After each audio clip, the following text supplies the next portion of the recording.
Hello, everyone, and welcome to episode 54 of Parenting Autism. I'm your host, Sandy Coulter. I am joined here with my hubby, Chris. Hello. And we have a special guest today. We have our niece, Haley, here. Hello. Hi, Haley. Welcome to our little studio. Thanks for having me. Definitely thanks for coming to the podcast. And we do not have guests on here very often. We get a lot of requests for guests, but we have kind of felt like our podcast is to relate to our world with Bryce.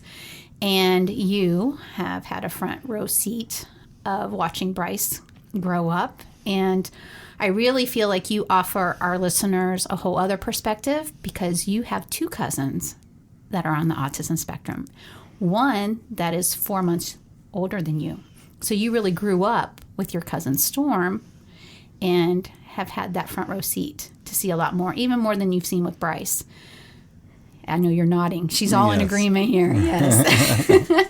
So I really just wanted to kind of talk about that and get your perspective of what it's like to have family on the spectrum. Well, so my cousin Storm, we went through all middle school and high school together. Yes. Well, he first came to my high school when I was in 6th grade, and I remember that. And, you know, when I look back, I don't remember thinking when I was younger that Storm was on the spectrum. I didn't really, not label him as autistic. I didn't really think about it. Probably until he came to school with me is when I started to just understand it more. But it gave me a whole new level of understanding growing up with Storm, because I felt like I had to not be his protector, but in case of anything, I was always going to defend him. And, you know, Storm put me in a lot of situations because I kind of did have to defend him. He's my cousin, you know, and he was right there in my class every time he got in trouble, or not bad trouble, but for things distractions and things like that. I had to learn to almost just understand it and not, you know what I mean, not blame him, and I just had to develop compassion and kindness for him. And I think growing up with Storm helped me even more with Bryce because he's younger than me. And me and Bryce have a different relationship than me and Storm because me and Storm are the same age. But it's a whole different experience with Bryce now that I went through it with Storm. Yeah, I mean, I grew up with Storm. I understood it at a whole nother level when Bryce was born. Mm-hmm. Right. Do you feel like the teachers understood Storm, or did they need help understanding what Storm? They needed help, and I would even, Storm had a hard time. His issue was falling asleep in school. Mm-hmm. Okay. And, you know, a lot of teachers would get on to him, and I just remember I would feel so bad for him afterwards. I would come up to him and be like, Storm, it's okay. You know, you just can't fall asleep. They've told you several times, you know, that, you know, you just need to make sure you're going to sleep and at night and not staying up too late and stuff, because I felt bad because I feel like a lot of teachers didn't understand. Mm-hmm. And he went to a smaller school, so he even had more. It's not like he went to a public school where he didn't have the attention he needed. Mm-hmm. Storm went to the school he needed to go to. Right. Yeah. The high school he needed to go to. Right. He still could, you know. He would have gotten swallowed up. He could have adapted. At a large high school. That's what I mean. He adapted to all the kids. I wanted to ask you about that. So you're kind of hitting where I thought we would kind of go with this conversation. Because until you were with him 5 days a week, and a whole day, you know, from 8 a.m. to 3 p.m., basically. And then go to Mammal's after most days. Right, and then go over there afterwards. Your eyes got opened in a whole other way than when you would just see him at a family dinner or gathering here and there. Because you don't experience, you can see them at a family gathering and you may know that they're on the spectrum, but I spent a lot of my childhood growing up with Storm. Right. Mm-hmm. So me personally, I developed a lot of understanding. Well, and don't you think also, you can speak to this, but when you're at a family gathering and it's just family, which is kind of a safe zone, it's very different than when you're with him in a less safe zone with people that don't know him, kids that don't understand him, teachers that don't understand him, and you see it in a whole new light. Is that Yes, correct? Yeah. it is. And so how was it for you? Did you ever feel embarrassed by him, especially in the beginning? Because, you're in middle school and you know how it is with friends. And how did that affect you? I don't know if embarrassed is the word, but like, for example, I'm going to tell you guys an instance. In Okay. 6th grade, it's his first year at Liberty. He got mad over something I can't remember. Because remember, he had a little bit of anger issues growing up. Yes. So losing a game, losing anything, he's very competitive. And he got mad about something. Well, we had a whole closet full of our book bags. He got mad and threw all of the book bags out. Oh, wow. Oh, boy. Like, that was a lot for me. I remember standing in the back of the classroom being like, what's going on? Yeah, so how did that make you feel? I didn't know what to Yeah. do. I didn't know what to do. Like, do you go and help him, or do you I- shrink in the corner, right? It put me in a bad position because I didn't Yeah. know what to do. And Yeah. I love Storm, but I just... And you weren't prepared for that. I didn't know. And Yeah. I remember... And, now it's, whatever. But Right. it was just like, looking back, I'm like... And everybody knew it was your cousin. I mean, Everyone knows it was my cousin. you have the same last name. Yeah. He's new to the school. And people would be like, that's your cousin? And I'm like, yeah. Yeah. Yeah. So they would expect your cousin to be more like you because Yeah. it's your cousin. They didn't know that the And autism. they don't have any family members on the spectrum. Right. Correct. So they don't understand. Most people, Yeah. not most people. It's becoming more common, but Yeah, Was but there- you got to think back then. So you're 20. 21. Yeah, he just turned 22. You're 21. So this is really when autism was just beginning to come on the radar a little bit more. And so by the time you got into school, especially middle school, I still don't think it was very well known like it is now. More and more now, I should say. That's what I was saying. Like, when I was younger, that's why I don't think I know I was younger and you don't know a lot of things, but I don't think I knew about it Right. as much. And then I don't think you needed to know about That's it what- as much because... My parents never told me your cousin's on the spectrum. Or Right. they didn't tell me that.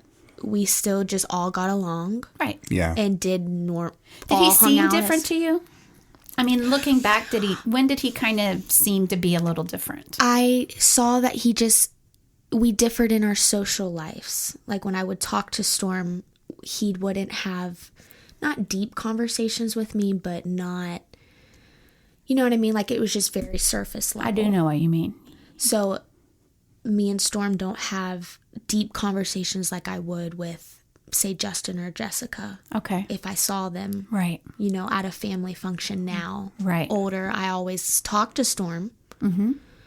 But that's really it. He doesn't engage with me unless I go to him Yes. and talk to him Yes. and ask him specific questions. So- He doesn't just come to me. So Right. you were in going back to school, you were in some of the same classes as him, right? Yes, of all them, of them, all of right? them. We were together all day. So how did the teachers handle him? Like, did they seem like they knew what to do, or did they need input from you or somebody else? How did that look? What did that look like? I think for the most part, they did a very good job with Storm. A lot of them, were very understanding. I feel like some of the teachers just had it's not that they didn't have sympathy for him, but they just don't deal with, they're just very strict. Black and white. Black and white. That's how I would describe it. Yeah. So doesn't matter if you're on the spectrum, doesn't matter. It's the This rule. is our expectation. This is the rule. Yeah. You know what I'm saying? I do. Yep. So, but I feel like Storm adapted very well. And he still excelled at the level of every other kid. He still had just as much friends. He went on all the field trips. He went on all the school events that I remember. He went on the trip away. Yeah. We That was went. huge. That was huge. And he did fine. I was on the trip with him.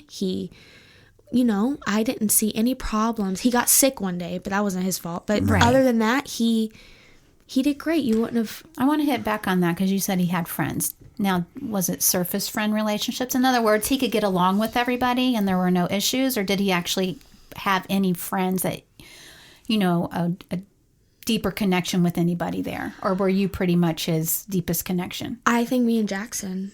I would say even now, Storm still comes and spends the night with Jackson. Yeah, and Jackson is your brother who's a couple years younger. Yes. But in the classroom, he never really formed a friendship with anybody at the school. Where that he hung out has, outside, no. correct? No. But he could get along during the day. And the other thing is, I felt like there was a lot of other people that maybe not had been diagnosed Okay. with something, Yeah. but though he had friends. And did he kind of gravitate to them? Yes, like there was another boy named Kyle Shepard, and he was on the spectrum. He maybe not have been diagnosed, but me growing up with Storm, I could just see the tell. I could similarities. just see some similarities. And, they would talk sometimes. Good. And I think that's, so much of it. Now, did kids make fun of him? Did you witness any of that? Because sixth grade was where it was there, right? I don't think anyone would say anything bad in front of me about Storm.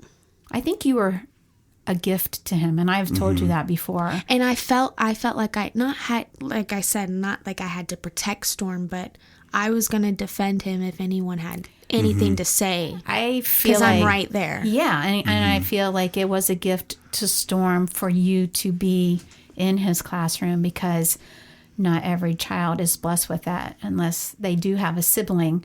But you were actually there at the school, and not just at the school, but in his classroom. And, Bryce wouldn't have that advantage. And it is an advantage, I think. Because if Bryce Big had a time. cousin his age that went with him to high school, it is. If you're in a smaller It's school. like having that person that could help them along. So what did it look like in the classroom for Storm as far as being able to do his work and homework and being able to pay attention? What did that look like? Storm had a hard time paying attention because he had a sleeping problem. Mm-hmm. I don't know if that's related to his being on the spectrum. Yeah, because sleep has always been an issue, and it can be with people who are diagnosed on the spectrum. I know he had to take melatonin. Yes. Even when he was younger, because he had a hard time. And then it kind of led to his obsession with video games that also kept him awake at night. Yeah. Because his brain went and shut down. How did he do with homework? Like when the teacher said, okay, it's time to take out our homework. Do you think he had it done? Yes, because a lot of times we did it together. Okay. A lot of subjects. Storm would always, every time if he forgot a book, he was always texting me, but we always did homework at our grandma's together. Mostly every day after school. That's good. And you kind of helped keep him on pace and accountable because he had you as a backup. And I taught him to write everything down, because he would, get homework offenses sometimes and he would be mad at himself. Yeah. And I'm like, Storm, this is an easy problem. All you have to do is just write down the assignments when she tells you and then check them off. And then the rest of that year in 8th grade, he never got a homework offense. Okay, good. I remember when we would check the homework and stuff. So when he was in class and the teacher's teaching, when he wasn't sleeping, would he be able to listen to the teacher and grasp what they were saying, or would he be doodling on something else, or just not paying attention, do you think? I feel like when I look back, I feel like he would get distracted. And yet, he graduated with excellent grades. A's and B's. Yeah. And that's without putting in the full effort that everybody else had to work so hard to do. Yeah. So he has been very blessed with the memorization, the retention. And again, that can be a gift that comes with autism as well, like memory and he was all very that. good at memorizing stuff. Yeah. That was his, and we had a lot of stuff to memorize. That's what got him Bible through. verses, long poems. He was always very good at that. If Storm put the effort in, he can do well in anything he does. Yeah. He's very smart. He's never had a problem in school. Cool. I feel like he had the natural gifts as far as education goes. Me too. And I feel like Bryce has that as well. And it's the social that remains the struggle. Mm-hmm. Yeah. That's what I kind of get out of that. But it's really cool having your perspective from being right there with him. Mm-hmm. Because there's a lot of parents that are listening to this, and, some of them have their kids that are younger and they're just getting on this journey. And then there's others that they've been on this journey. But like I know for me and Chris, every year that passes, it's a whole new set of challenges that you deal with. So you do make progress and you get through X, Y, and Z, but then you got A, B, and C right around the corner that you have to deal with. And school is a big one, because, especially from a parenting perspective, because you're not there. And you don't see the data. You can't be there to defend, because you use that word. And that's what we feel like we're constantly Bryce's advocates. Because you feel that way. And you want to be there to protect and advocate and make sure people understand.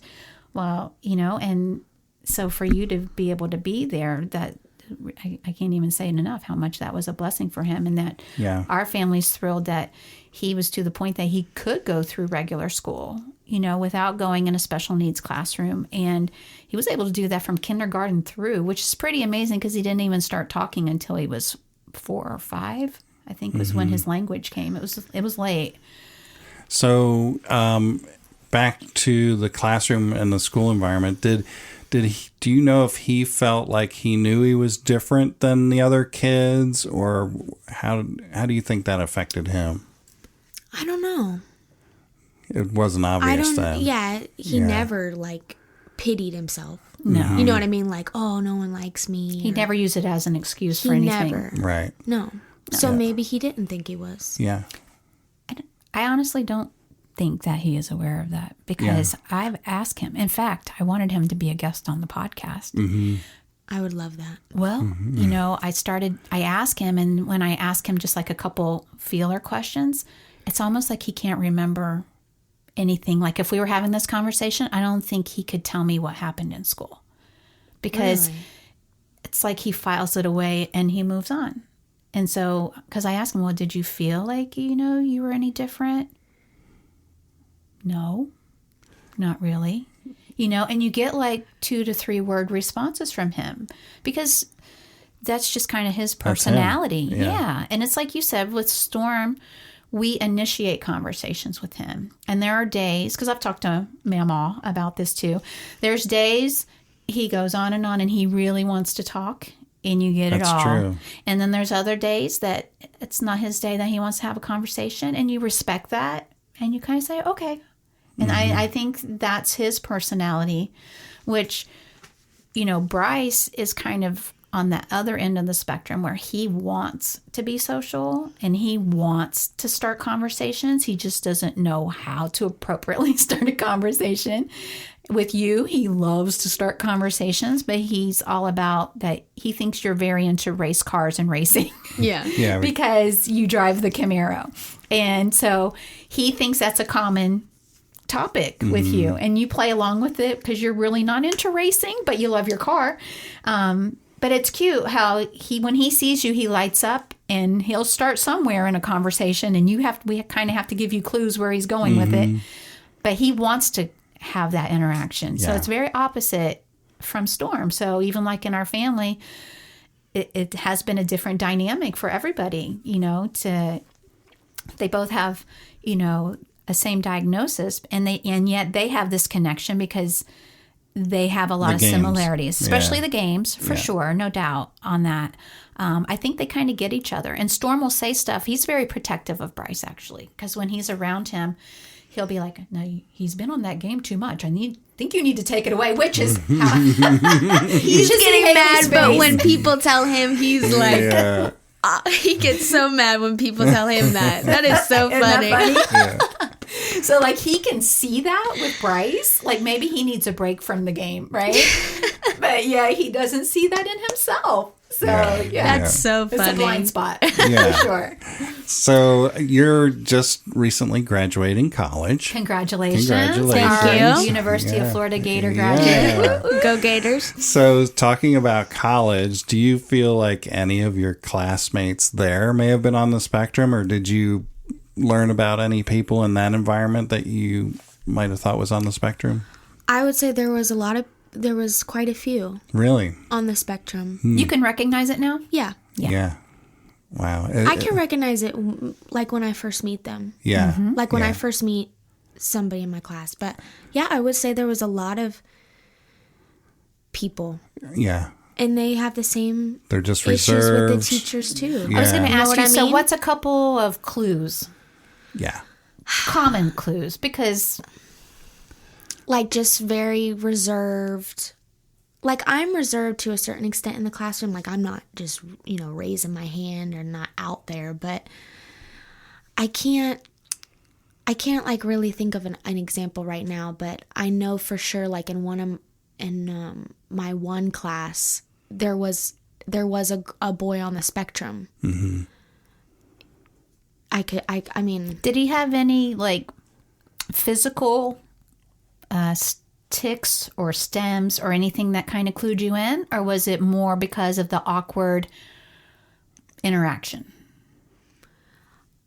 I would say the interactions. The interactions. Not that I necessarily, when I looked at him, I'm like, he's on the spectrum. But when I had a conversation, when he doesn't make eye contact There with it me, is. Yeah. Mm-hmm. or when, Because you don't You just always see it. that's what you don't just see it. It's No. usually when you engage, then No. you can kind of. Yeah, when you engage, when Recognize I it. engaged with them, I could tell that they just have some social things, and some people just have some social things to work through. A lot of people go to homeschool, and then they go to this huge university, True. and they're in a class with 200 people. That's overwhelming. Oh, yeah, Yeah, for for sure. sure.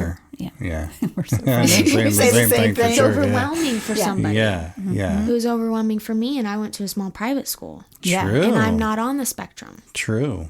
You know what I mean? I do. So it's It's a whole new I'm environment. not. So I give props to them. Yeah. I do too. They can make it there, and that they can still graduate, and even if they weren't diagnosed, Yeah. Right. a lot of people might have Asperger's or something related. It's not just the spectrum. Correct. Autism, I mean, I do. And there's a lot of people that have the things we talk about that we've come to know, but didn't receive a diagnosis because it wasn't as severe and as obvious. Like Bryce is definitely more visually obvious in situations, I think, than even Storm was. I think Storm was more the short fuse, like you said. And we've talked on the podcast before that normally you're either a lion personality or a rabbit personality, where if something goes wrong, you either attack or get upset like in a big way, or you kind of retreat and cry. And Bryce is like the rabbit, and Storm, like your example of the book bags. That's more aggressive reaction. And he didn't know what to do and how to channel his That emotions. energy, Yeah, his yeah. anger. And so he took it out in that way, not meaning to cause any harm, because actually Storm is like one of the most gentle souls that you would ever meet. And that's, we love so many things about him, but he's very honest. He's going to give you the direct truth. He does not tell lies. He cannot tell lies. But channeling those emotions, we have learned how to channel them in an acceptable way, but it's much harder for someone on the spectrum to learn how to channel those, I would say. Yeah. I agree. Yeah. So let's go to Bryce, because we've talked a lot about Storm. So obviously you were older when Bryce was diagnosed. Yes. And so you kind of knew when you heard that he got the diagnosis that, he was autistic. You probably thought it would be like Storm. Yes? Because that was more your experience? Or did you notice it at all? Or when did you notice it with Bryce? It's not, I think I was in denial for a long time, like when I first, because I didn't really see it, When There were a lot of people that were in like, because denial I was just about like, Bryce. I think he still will live, be just Little, fine. yeah. He'll be fine. He's still little. But I think that Storm and Bryce have completely different journeys. I think every kid on the spectrum is Yeah. unique. And it's very So true. even though, like you said, they have similarities, I don't remember Storm up to this point, up to 7. Gotcha. Right. Yeah. So I only really know Storm from probably School. when I was 12 and up. Yeah. Because that's when I really grew up with him. Yeah. I grew up with him when I was younger, but you know what I mean. I know, but it wasn't as obvious to more me. time No, with it him, wasn't. yeah. Like I said, like thinking back, I don't think I ever thought when I was little that Storm was on the spectrum, or I thought he was different. I just didn't think that.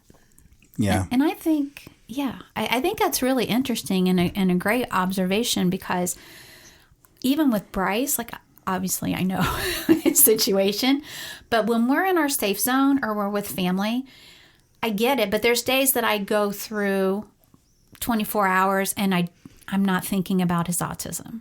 And then if I take him outside of our safe little bubble and I put him in an environment where there are other kids, especially that are close in age or maybe a little bit older than him, it becomes a lot more obvious to me. And I think that's what you experienced when you saw Storm in a school environment versus a controlled environment with family. And it's a lot harder to deal with. And, I've cried a couple of times this week because of things like that, which I'm going to discuss in another conversation and not with you. But that does make it hard,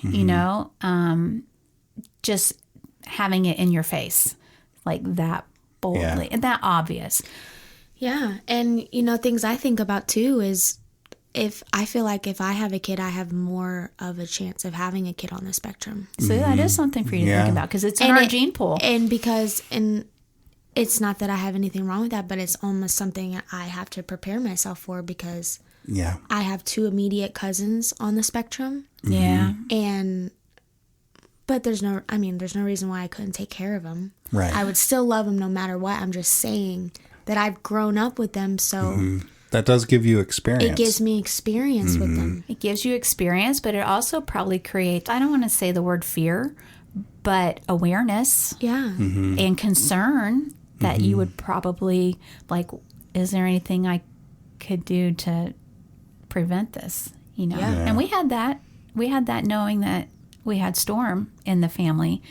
And I definitely don't want to go down the whole path with the immunizations, but it was a conversation we definitely had, knowing that autism was more of a possibility. Yes. I should say it that way, because there are genetics that tie to it for sure.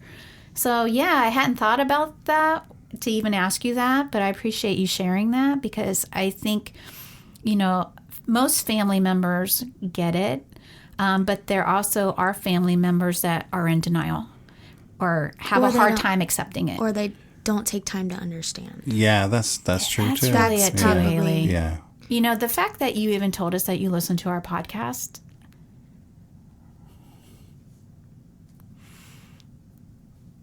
I didn't think I'd get emotional, but it means so much to us that you care. You care enough to learn about Bryce. And not everybody does. Yeah.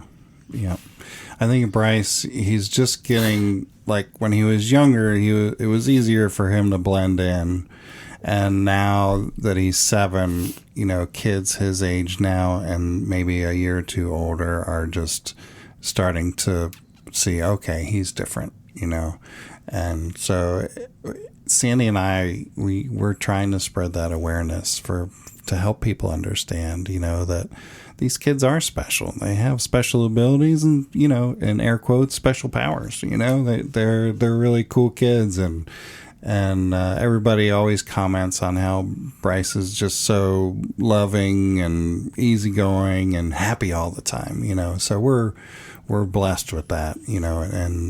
And we're just happy that you were able to come on here and tell us your perspective. Growing up, with Storm, and then seeing Bryce at a young age, and he blended in, and it wasn't easy to tell that he had autism when he was 2 or 3 or 4. We had people telling us, no, that's not it. Yeah, You didn't. Several you didn't people really see it. that really meant well, that weren't with him all the time. Yeah, because they would have a snapshot, and at that time, he could blend. Pretty well. And unless you were around certain things, other than he flapping. does do the flapping, stemming, but it just looks like he's excited. Right. Yeah. And there's other kids, and especially when you're 2, 3, 4, all kids act it's like kind of that. just Exactly. cute All and kids acceptable, but when you're 7 and you're doing it, and his language, yes, he has a lot of language, thank God for that, and he can tell us a lot, but it's the way that he talks, and it's the way that he has a conversation. He's still learning. It doesn't flow like But it's so other much better. kids. It's just so much better. It's so much better. He has full conversations, full he sentences. can carry it back and forth. He can tell you what he's feeling, which is wonderful. And he's showing more emotions. Yeah. And like he recognizes now, and he missed his cousins for the first time, which we shared, which is huge for him. We had just a few show over that he today. feels things and that he... Yeah, so tell me what you love about Bryce. Well, there's a lot of things. Make me smile because I cried too much this week. Bryce makes me feel very loved. Oh, he does. He, as soon as I walk in the room, he wants to give me a hug, and I love that about him. I think that he makes me feel special. Thank you. You brighten his day as much as he brightens yours. I can just tell. You guys have a connection. You do. Yeah. And his is like an unconditional love. Yeah. It's very pure. Yes. It's not because he wants anything other than he just wants you to know that And he just loves wants you to acknowledge him. Yeah. He does. He wants you to look at what he's doing. And I think, you know what? I think kids on the spectrum know when somebody understands them. I think they pick up on, you know what? Haley does love me for who I am. 100%. And knows how I am. And she still plays with me. Yes. Yes. And that's why he's extra excited to see you. Yeah. He's comfortable around me. And I've made the effort to come see him. Yes. But at the same time, we reciprocate the same energy. You know what I mean? Yeah, exactly. That's a good I feel like you've invested in him and you get that return from him. Yeah. Because you have every time invested he sees into me, him. he Absolutely. Yeah. You're one of his favorites. Yeah. Because you have invested in him. Yeah. And I'm trying to help others understand that. Like, what you put in is what you'll get out from Bryce. Yeah. And if you don't put into him, you can't expect He to won't know get your that name. out of him. He won't even know your name, unfortunately. like what he did to Elizabeth today. truth. What's her name? But he's only met her, but at least he asked. It was cute. It was cute. Yeah. So she gets, she doesn't live here, but Yeah. Even people who really that live near him, but they don't see him very often, he's not always going to remember. It takes him a while to pull it out of his filing cabinet of memory. Yeah. But with you, I mean, you've made a big impression on him. And But I think growing up with Storm has made me develop the level of understanding I have for Bryce. yeah. Like when I think back, like I grew up with a very close cousin on the spectrum. Well, and I think you had the experience that even the other cousins didn't have. Although Jackson has spent a lot of time with him, but he wasn't hasn't in really class with him. but not in Right. class. So you had a completely different perspective than all the other cousins. Yeah. For sure. Yeah. Yeah. Yeah. Cool. Was there anything else that you would like to share that you think Might help other might people. help other families? Because I think sometimes, like, I'll speak for myself, but we wonder what the family's thinking about Bryce sometimes, and I like that you shared that, at first you were in denial and you didn't see it, because we can feel that and we understand that, but now everybody really sees it. But I still think some people don't know how to interact with him, So what would be some tips that you would give to family members, like how to interact? And I understand every child is different, but what has helped you with Storm and what has helped you with Bryce? You kind of know what I'm asking there? Like, I feel like the biggest thing is with other families is that there isn't just a lot of awareness of what it is. So I feel like not that people need to necessarily, they should read on it, because I feel like it's becoming more, there's more Prevalent. and more kids.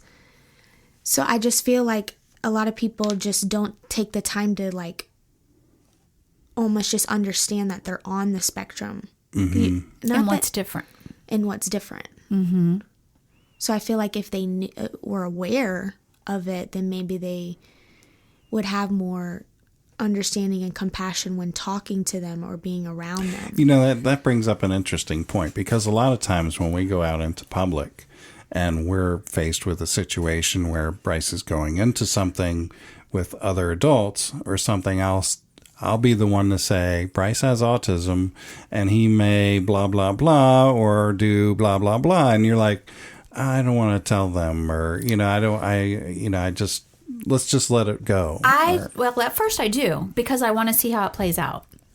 And then if we need to step in, because you want him to have the chance, then we step in to see how he acts first before you defend him. Exactly my perspective, because I want to see how it goes. Because if I'm preceding it, then I feel like I'm not seeing what kind of progress he's making or how it's going to go. Mm-hmm. And especially when he was younger, Chris would want to put him in his autism shirt often when we were going out. But I got it. Like at an airport, if it said patience, please, because in the autism, puzzle piece on there, it might help somebody. Like if Bryce is having a difficult moment, that you might look at his shirt without us having to explain why our child is having a meltdown. Or if you're trying to go through the door at Target. Or if you're, when we used to have the door issue. Yeah. So I feel like we don't have to have him in his autism shirt all the time now, because, but in reality, we haven't been out much. Mm-hmm. And that's a really big point, because we're not outside of our safe zone very often. So we don't have to give that explanation. Mm-hmm. And just because of our schedule, it doesn't even give us that opportunity to go out that often. Thankfully, the stores truly have been better, and he's not having... Oh, yeah. It's been much better. We did gift wrapping last weekend at Bass Pro for the Cub Scouts, and we were right by a door that was opening and closing a lot. A little bit, but it was nothing like before. I mean, it had his interest, but when we said, hey, we got to come over here, this is the line, and you can approach the people and ask them if they want to have their present wrapped, he listened really well. Where before, that would have been awful. Yeah. Like, let's just pack it up and go home. Awful. Well, that's progress. Yeah. So it is progress, and we're happy to see those things. He asked a lot of people if they wanted their gifts wrapped, or if they had a gift for him. Yeah, he did ask one first because he didn't know how to say it. I love that. He would end it, do you have a gift? We were trying to say, do you have a gift to wrap? It was really cute. Oh, Bryce. Yeah, but anyway. No, I think that's great. And I think what you've brought today is a really great perspective for people to hear. And I think if there's one message that I want to leave this conversation with is, anybody that's listening and you have interactions or encounters with someone that's on the spectrum, just, engage with them, because you may think that they're not listening or that they're not getting it, but they're getting so much more than you realize. And what you put into that person really does impact them, negatively or positively. Because Bryce is now learning that not everybody's nice, and we're having to teach him that. But he feels, when you said that people sense that, 100%. Yeah. I believe he totally clues in to those who genuinely care and accept him for him, and for those who feel awkward. And I get it. It can seem awkward, and you don't know what to say, and you don't know how to act around him. Some people just pet his head, like he's a pet. They don't know what to do, and I get that. But I think reading up what you said. And a lot of people's issues is their own issues of how they don't know how to interact with people. Thank you. And That's true, It's not too. really just Bryce. It's a lot of people that don't know how to interact nicely. They in don't general. know what to do. Yeah. Yeah, and I appreciate that. You know what I mean? I do. Because some people just aren't very nice. You know what? And sometimes That's the truth. us as parents need to be reminded that it's not about Bryce. It's not all Bryce all the time. Like if Right. someone doesn't know how to interact around your child, well then Maybe they have some personal issues too. Because on the spectrum or not, you should know how to act around a little child. Yeah. And True. if you can tell that they need more Patience. attention Yeah. or patience, then you should be even more understanding. Yeah. Amen, Good sister. point. I love it. Well, on that note, I think we can wrap up here. Let's do it. How was it, Haley? I loved it. Awesome. Well, we're so happy you were here. I loved it. Thank you for having me. You're welcome. And we probably won't be back on here before Christmas, so let's just say we wish you a Merry Christmas. Yes. And thanks for all who tuned in today, and we hope you have a great week. See ya. All right, bye. Bye.